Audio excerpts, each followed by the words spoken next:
புதுச்சேரியில் எஸ்ஐஆர் பணிகளை கண்டித்து காங்கிரஸ் கட்சியினர் போராட்டத்தில் ஈடுபட்டிருக்கிறார்கள். தேர்தல் ஆணையத்திற்கு பாடை கட்டி போராட்டத்தில் ஈடுபட்டு வருகிறார்கள். அந்த காட்சிகளை பார்த்து வருகிறோம். ரன்கோடு இணைகிறார் இந்த செய்தியாளர் கிருஷ்ணா.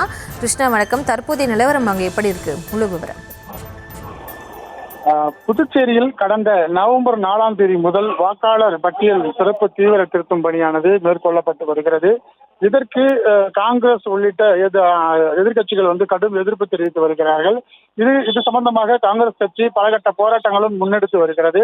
அந்த நிலையில இன்று இளைஞர் காங்கிரஸ் தலைவர் ஆனந்த் பாபு தலைமையில மாவட்ட ஆட்சியர் அலுவலகத்தை முற்றுகையிடும் வேலைவாய்ப்பு அலுவலகத்திலிருந்து ஊர்வலமாக சென்றனர். அப்பொழுது காங்கிரஸ் கட்சியினர் ஒன்று திரண்டு தேர்தல் ஆணையத்திற்கு மாலை அணிவித்து சவப்பாடையில் வைத்து ஊர்வலமாக எடுத்துச் முயன்றனர்.